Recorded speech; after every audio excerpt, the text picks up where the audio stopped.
तो last part में Dana और गोकू वजीटा की फाइट स्टार्ट हो चुकी थी, जिसमें कि गोकू वजीटा ने रियल सुपर सैयन गॉड को अचीव कर लिया था। वहीं दूसरी तरफ जेनु और दिमिग्रा भी डीमन रेल्म जा चुके थे। अब उसके आगे, लेकिन उससे पहले वीडियो को लाइक करो, और अगर तुम्हें ऐसी ही स्टोरीज और मूवीज देखना पसंद है तो चैनल को भी सब्सक्राइब कर देना, ताकि आगे आने वाली वीडियोस तुम्हें सबसे पहले मिल सके। खैर, तो बीरस जब अपने प्लेनेट पे पहुंचता है, वहां पे देखता है कि क्रॉक और म्यूटोरियस उनका इंतज़ार कर रहे हैं। लेकिन क्रॉक बातचीत के मूड में तो नहीं होता। बीरस पूछता है, क्रॉक, म्यूटोरियस, तुम दोनों आखिर यहाँ पे क्यों आए हो? वीस को थोड़ा सा शक हो जाता है क्रॉक के ऊपर। वीस कहता है, लॉर्ड बीरस, इनके नज़दीक जाना मुझे लगता नहीं सेफ है। लग नहीं रहा है इनको देख करके कि ये बातचीत के मूड में है। लग रहा है किसी चीज़ से नाराज़ हैं ये। म्यूटोरियस, बताओ, आखिर क्या चाहती हो तुम? यहाँ पे क्यों आई हो? म्यूटोरियस कहती है, तुम तो ऐसे बात कर रहे हो जैसे कि तुम्हें पता ही नहीं है कि हम यहाँ पे क्यों आए हैं। हम यहाँ पे तुम दोनों को ख़त्म करने आए हैं। बीरस कहता है, लेकिन क्यों? क्या रीज़न है इसके पीछे? म्यूटोरियस कहती है, रीज़न, तुम दोनों ने उस डेना को आज़ाद कराया था और हमारे पास में इस चीज़ का प्रूफ है। बीरस कहता है, तुम पागल हो चुकी हो, ये चीज़ झूठ है। हम उसको कैसे आज़ाद करा सकते हैं? इवन लॉर्ड जनो ने तो हमें काम दिया है ये पता लगाने के कि आखिर उसको किसने आज़ाद किया था। तुम ये क्या बकवास कर रही हो? म्यूटोरियस कहती है, मेरे पास में प्रूफ है और मैं वो दिखा सकती हूँ।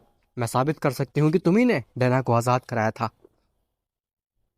वीस कहता है, ज़रा मैं भी तो देखूँ वो प्रूफ। अभी म्यूटोरियस अपना स्टाफ आगे करती है और उस स्टाफ में से एक प्रोजेक्शन निकलता है, जिसमें कि साफ साफ दिखता है कि वीस और बीरस ये दोनों ही गए उस प्लेनेट के पास में जहाँ पे डेना अनकॉन्शियसली बंद थी, और बीरस ने अपनी हकाई बॉल की मदद से उस प्लेनेट को डिस्ट्रॉय कर दिया, जिससे कि वो आज़ाद हो गई। बीरस जब ये चीज़ देखता है तो वो बहुत ज़्यादा गुस्सा आ जाता है। बीरस कहता है, ये झूठ है, ये सच नहीं है। तुम्हारे पास में इतना भी दिमाग नहीं है कि ये प्रूफ झूठा हो सकता है? जब तुम हमारे यूनिवर्स से गए थे तब तक हम यहीं पे थे, और उसी के बाद में डेना आज़ाद हुई है। तो तुम ये कैसे कह सकते हो कि ये हमारा काम है?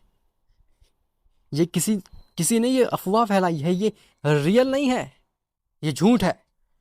यूटोरस कहती है, नहीं, ये रियल है, और अब तुम दोनों फंस चुके हो। तुम दोनों की असलियत आ चुकी है हमारे सामने, और ये अभी सीधे इस बारे में मैं बताने जाऊंगी लॉर्ड जेन और ग्रैंड प्रीस्ट को। वीस कहता है, म्यूटोरिस, मैं जानता हूँ और तुम भी जानती हो इस बात को कि ये सच नहीं है, ये सरासर झूठ है। लेकिन फिर आखिर तुम ऐसा क्यों कर रही हो? म्यूटोरिस बस एक स्माइल देती है और कहती है, समझ जाओगे। जिसके बाद वहाँ पे रोज और लिली दोनों ही आ जाते हैं, और उनके साथ में उनके डिस्ट्रॉयर्स वेगार और वेस्टेरिस भी होते हैं। बीरस कहता है, तुम सब मुझे फंसाने की कोशिश कर रहे हो। लॉर्ड जेनो को पहले ही समझ जाना चाहिए था कि ये तुम्हारे अलावा और किसी की हरकत नहीं हो सकती है। अब मुझे समझ में आ रहा है कि आखिर वो डेना कैसे आज़ाद हुई, और मुझे तो लगता है कि ड्रैग लॉर्ड को आज़ाद कराने में भी तुम्हारा ही हाथ है। मिटोरस कहती है, ये क्या बकवास कर रहे हो बीरस? ये सब झूठ है। साफ साफ दिख रहा है कि तुमने डेना को आज़ाद कराया है, और सब कोई उस पर बिलीव करेगा। अब तुम फंस चुके हो। अब झूठ बोल करके कुछ भी फ़ायदा नहीं है। वीस कहता है, मैंने ये चीज़ बिल्कुल भी एक्सपेक्ट नहीं की थी तुमसे। हमने तुम्हें अपनी फैमिली जैसा समझा था, अर्थ पे खाना खिलाया था, और तुमने हमें ही धोखा दे दिया। इसी के साथ साथ पूरे मल्टीवर्स को धोखा दे दिया। क्रॉक कहता है, तुम लोग सीधे सीधे हमारे साथ चलोगे या फिर तुम्हें फाइट करनी है मुझसे? बीरस कहता है, वीस, मुझे लगता है कि इनको हमारी फ्यूजन दिखाने का समय आ चुका है। क्रॉक कहता है, फ्यूजन? क्या बकवास कर रहे हो? एक डिस्ट्रॉयर और एक एंजल फ्यूज कभी नहीं कर सकते। इम्पॉसिबल है ये चीज़। तभी वीस अपना स्टाफ घुमाता है और एक जोर से रोशनी आती है जो कि कन्वर्ट कर देती है वीरस और वीस को वीरस में। दोनों ही फ्यूज हो जाते हैं। म्यूटोरस देखती है इस चीज़ को तो वो भी दंग रह जाती है। म्यूटोरस कहती है, हाँ, ये कौन सी टेक्निक सीखी है कर तुमने जिसकी मदद से तुम दोनों फ्यूज कर गए? ये इम्पॉसिबल है। एक एंजल और एक डिस्ट्रॉयर फ्यूज नहीं कर सकते कभी। फ्यूजन केवल दो सेम रेसेस के बीच में होता है। वीरस कहता है, "हम्म, तुम नहीं कर सकते इसका मतलब ये नहीं है कि कोई भी नहीं कर सकता है। अपने आप को स्ट्रांग बनाओ।" तभी विसेरिस और वेगार दोनों ही पीछे से हमला कर देते हैं वीरस पे। लेकिन वीरस इस चीज़ को पहले ही सेंस कर लेता है और वो पीछे मुड़ करके वेगार और विसेरिस दोनों को ही अपनी हकाई बॉल में कैप्चर कर देता है। वेगार और विसेरिस दोनों ही डिस्ट्रॉयर होते हैं, लेकिन वो कितनी भी कोशिश कर ले वो उस हकाई बॉल से बाहर नहीं निकल पा रहे होते। तभी वीरस फूंक मारता है और वेगार और विसेरिस उस की बॉल में अटके आसमान में गायब हो जाते हैं। लिली रोज कहती हैं, विसेरिस, वेगार, आप कहाँ चले गए? और वो भी उनके पीछे चली जाती है उनको ढूंढने के लिए। अब वहां पे केवल क्रॉक और म्यूटोरस होते हैं। वीरस कहता है, "हं, तुम्हारा आइडिया तो अच्छा था म्यूटोरस, हमें फंसाने का, और आइडिया भी काफी अच्छा था। किसी दूसरे बीइंग को शेप शिफ्ट करवा दो और हमारा नाम लगा दो। लेकिन तुम्हारे इस आइडिया में बस ये कमी थी कि तुमने गलत डिस्ट्रॉयर और एंजल से पंगा ले लिया। तुम भूल गया लगता है कि हम सबसे स्ट्रॉन्गेस्ट एंजल और डिस्ट्रॉयर थे इस मल्टीवर्स के। हमें इन सब चीज़ों में नहीं घसीटना चाहिए था। खैर, अब तुम्हारा अंत हमारे हाथों लिखा था, तो फिर ये तो होना ही था। हम्म, अच्छी कोशिश की तुमने क्रॉक, लेकिन अब साबित करने का समय आ चुका है कि कौन स्ट्रॉन्गेस्ट डिस्ट्रॉयर है और कौन नहीं। क्रॉक कहता है, हाँ, तुम में अगर इतनी ही हिम्मत है तो फिर अनफ्यूज हो और मुझसे 1-2-1 फाइट करो बीरस। अब क्या तुम फ्यूजन करके कायरों की तरह फाइट करोगे मुझसे? ये डिस्ट्रॉयर को शोभा नहीं देता। वीरस कहता है, अब ये सारी ट्रिक्स काम नहीं आने वाली क्रॉक। तुम भी मरने वाले हो, वेगार और वेसेरिस की तरह। खैर, वहीं दूसरी तरफ जेनो और दिमिग्रा, ये दोनों ही डीमन रेल्म में पहुंचते हैं। और जैसे ही वो डीमन रेल्म में पहुंचते हैं उनकी सीधे मुलाकात होती है रूबल से। रूबल जेनो और दिमिग्रा पे आती है और कहती है, आह, तो आखिरकार आप आ ही गए यहाँ पे। बताइए आखिर क्या प्लान है? क्या पूरी आर्मी लेकर के आए हैं? क्या हम उस ड्रैगलॉर्ड पे हमला कर दे सीधे? जेनो कहता है, रुक जाओ, हम कोई आर्मी लेकर के नहीं आए हैं और ना ही हम यहाँ पे ड्रैगलॉर्ड से लड़ने के लिए आए हैं। हम तो बस उसे डिले करने के लिए आए हैं, थोड़े समय के लिए, ताकि ग्रैंड प्रीस्ट को और दो सेयंस को मौका मिल सके। उसके बाद देखेंगे क्या होगा। रूबल कहती है, हाँ, मतलब कि आप लोगों के पास में कोई भी आइडिया नहीं है कि आप लोगों को पता है ना वो ड्रैगलॉर्ड कितना पावरफुल है, और आप लोग कोई भी आइडिया नहीं सोचे अभी तक? हाँ, ये कैसे हो सकता है? जैनो कहता है, नहीं, मेरे दिमाग में एक आइडिया है, लेकिन उस आइडिया को अंजाम देने के लिए हमें सबसे पहले ड्रैग लॉर्ड को थोड़ा सा रोकना होगा, उसे डिले करना होगा। रोबेल कहती है, मैंने सब ट्राई कर लिया। अब वो किसी की बात नहीं सुन रहा है। वो पिछली बार वाली गलती नहीं कर रहा है। वो केवल अपने मन की सुन रहा है और उसके मन में जो आ रहा है वो करता जा रहा है। वो किसी की बातों में नहीं आने वाला। पिछली बार उसको मैनिपुलेट करना ईजी था, लेकिन इस बार वो भी मुश्किल है। वो किसी की बात नहीं सुन रहा है। जेनो कहता है, इसका मतलब है कि अब उसे और रोका नहीं जा सकता है। रोबेल कहती है, एक तरीका है मेरे पास, लेकिन उस तरीके से आप दोनों को ही थोड़ी सी बेइज्जती सहनी पड़ेगी। दिमित्रा कहता है, क्या? रूबेल कहती है, अब दोनों को ही जाना होगा ड्रैग लॉर्ड के पास में और उसके सामने गिड़गिड़ाना होगा कि मॉर्टल रेल्म और डीमन रेल्म को छोड़ दे। उसके सामने भीख मांगनी होगी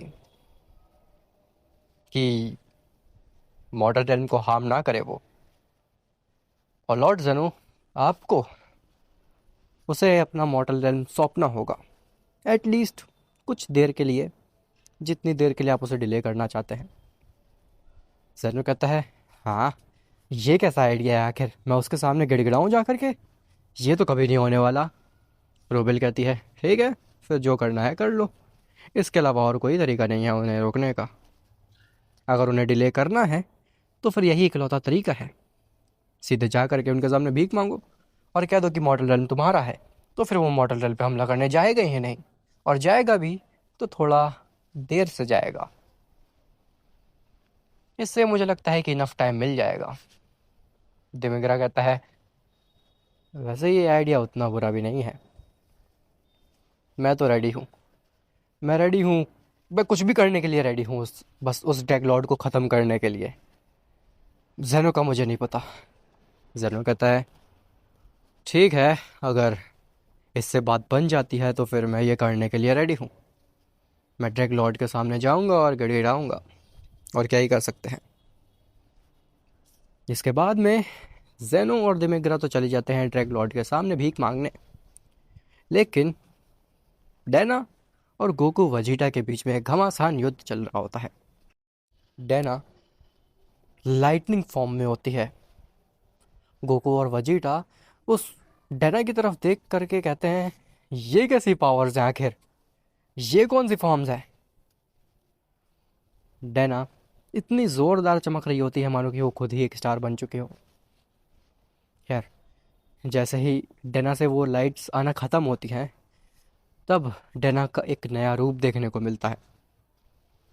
डैना एक एंशियंट सेयन फॉर्म में ट्रांसफॉर्म हो जाती है, और उस फॉर्म में जाने के बाद में डैना ज़्यादा कुछ बात नहीं करती, वो बस कामली खड़ी रहती है वहाँ पे। गोकू कहता है, ये तो बड़ी अजीब फॉर्म है, मैंने आज से पहले ऐसी फॉर्म नहीं देखी किसी के पास भी। डैना के पास में से कोई भी ऑरा नहीं निकल रहा होता, बस वो खड़ी होती है, ऐसा लगता है कि डैना अपने बेस फॉर्म में ही है। तभी गोकू और वजीटा वो दोनों ही डैना पे वार करने की कोशिश करते हैं, लेकिन डैना अपनी जगह से हिलती भी नहीं है, फिर भी वो दोनों के अटैक को डॉज कर जाती है। गोकू और वजीटा दोनों ही हैरान रह जाते हैं। गोकू वजीटा की तरफ देखता है और कहता है, ये क्या था? आखिर इसने डॉज कैसे किया हमें? तभी डैना गोकू वजीटा दोनों के ही पास आकर के उनको गले से पकड़ देती है। डैना दोनों की आंखों में देखती है और कहती है, तुम लोग सुपर सेन गॉड खेलते रहो, मैं तुम लोगों से काफ़ी ज़्यादा ऊपर हूँ। मेरी बराबरी करने के लिए तुम सेयंस को अरसे लग जाएंगे, फिर भी तुम मेरे बराबर नहीं पहुँच सकते। ऐसा बोल करके डैना गोकू और वजीटा दोनों की ही नेक ब्रेक कर देती है और उनको स्टार में फेंक देती है। डैना जिसके बाद अपना हाथ झाड़ती है और कहती है, तुम लोगों को अपनी मॉर्टल बॉडी लेकर के मेरे पास नहीं आना चाहिए था। भले ही तुम्हारी पावर्स बढ़ चुकी थी, लेकिन तुम्हारी बॉडी थी तो एक ह्यूमन जैसी ही, जिसे कि ख़त्म करना बहुत ही ईजी था। ग्रैंड प्रीस्ट कुछ भी रिएक्ट नहीं कर पाता। ये सारी चीज़ें उसके सामने इतनी जल्दी होती हैं कि ग्रैंड प्रीस्ट समझ भी नहीं पाता है कि चल क्या रहा है। ये जितनी भी चीज़ें हुई, गोकू वजीटा का सुपर सैन गॉड में जाना और डैना का उसके एंशिएंट सैन फॉर्म में जाना और गोकू वजीटा की नेक ब्रेक करके उसको उनको स्टार में फेंक देना, ऐसा लगा कि ये बस कुछ सेकंड्स में हो गया और ग्रैंड प्रिस्ट इस चीज़ को समझ ही नहीं पाया। इसीलिए ग्रैंड प्रिस्ट ने कुछ रिएक्ट भी नहीं किया। जिसके बाद डैना ग्रैंड प्रिस्ट के सामने आती है और कहती है, तो ये था तुम्हारा प्लान, सेयन को सेयंस के सामने खड़ा कर देना? हाँ, तुम्हें क्या लगा था कि मैं सेयंस के ऊपर रहम खा जाऊंगी क्योंकि वो मेरी रेस के हैं? मुझे किसी से फ़र्क नहीं पड़ता, और अब तो मुझे सेयन्स रेस से भी फ़र्क नहीं पड़ता है। मैं अकेली ही काफ़ी हूँ पूरे सेयन रेस को रिप्रेजेंट करने के लिए, और मुझे किसी और सेयन की ज़रूरत नहीं है। खास करके वो सेयन जो कि ह्यूमंस के साथ में अपनी ज़िंदगी बिता रहे हैं और नाम खराब कर रहे हैं सेयन्स का। तुम्हारा क्या करना है? क्या तुम्हें भी मारना है या फिर तुम यहाँ से भाग रहे हो? ग्रैंड प्रीस्ट बिना कुछ सोचे समझे, बिना डेना से लड़े वहाँ से भाग जाता है, क्योंकि उसे पता था कि अगर वो डेना से लड़ा तो डेना के लिए बस चुटकियों का खेल है ग्रैंड प्रीस्ट को ख़त्म करना। इसलिए ग्रैंड प्रीस्ट वहाँ से चला जाता है और डेना ज़ोरों से हंसने लगती है। लेकिन तभी डेना का ध्यान जाता है स्टार के ऊपर। तो वो स्टार जिससे कि उसे एनर्जी मिल रही होती है, वो स्टार धीरे धीरे श्रिंक करने लगता है, छोटा होने लगता है। डेना को लगता है कि ये क्या चल रहा है आखिर, ये स्टार वाकई में श्रिंक कर रहा है या फिर मेरा वहम है ये सिर्फ। लेकिन वाकई में वो स्टार छोटा हो रहा होता है और धीरे धीरे उस स्टार के छोटे होने की जो स्पीड होती है वो बढ़ रही होती है। डेना समझ नहीं पा रही होती कि आखिर ये स्टार छोटा कैसे हो रहा है। डेना उस स्टार के पास जाती है, लेकिन तब तक देर हो चुकी थी। तब तक वो स्टार बस एक की ब्लास्ट के समान बन चुका था और डेना के सामने गोकू वजीटा खड़े थे। अब गोकू और वजीटा दोनों में से ही ऐसी एनर्जी निकल रही होती है कि मानो कि वो खुद स्टार बन चुके हों। डेना कहती है, ये इम्पॉसिबल है। तुमने आखिर पूरे स्टार की एनर्जी कैसे सोख ली अपने अंदर? इम्पॉसिबल है। स्टार के अंदर इतनी एनर्जी है कि मैं भी ना सोख पाऊं पूरी तरीके से, जबकि मेरे पास में इमॉर्टल बॉडी है, एक गॉड की बॉडी है। और तुम दो मॉर्टल्स होकर के स्टार की एनर्जी कैसे सोख गए? तुम जिंदा कैसे हो? तुम्हें तो मर जाना चाहिए था, तुम्हारी नेक ब्रेक कर दी थी मैंने। वो स्टार तब तक पूरी तरीके से गायब हो जाता है। गोकू वजीटा उस पूरे स्टार की एनर्जी को अपने अंदर सोख लेते हैं और खुद ही पता नहीं एक स्टार बन जाते हैं या फिर क्या। उस एंजल को जो स्टार से पावर्स मिल रही थी, अब वो पावर्स भी चली जाती हैं और एंजल वीक हो जाती है थोड़ी सी। मतलब कि अब उसे मारना थोड़ा इजी हो जाता है। अब आखिर गोकू ने और वजीटा ने उस स्टार की एनर्जी को अपने अंदर कैसे सोखा, जबकि वो मर गए थे, उनकी नेक ब्रेक हो चुकी थी, उनकी मॉर्टल बॉडी थी बस। उनको तो मर जाना चाहिए था वो स्टार की हीट से ही। लेकिन वो सरवाइव कैसे कर गए, इसके पीछे का रीज़न क्या है? और क्या जेनो और दिमिग्रा वाकई में कामयाब हो पाएंगे ड्रैग लॉर्ड को थोड़ी देर के लिए होल्ड करने में, या फिर ड्रैग लॉर्ड उन्हें मार डालेगा? वेल, जो भी होगा काफ़ी इंटरेस्टिंग होगा और तुम्हें पता चलेगा नेक्स्ट पार्ट में। तो मिलते हैं तुमसे नेक्स्ट पार्ट में, तब तक के लिए बाय बाय।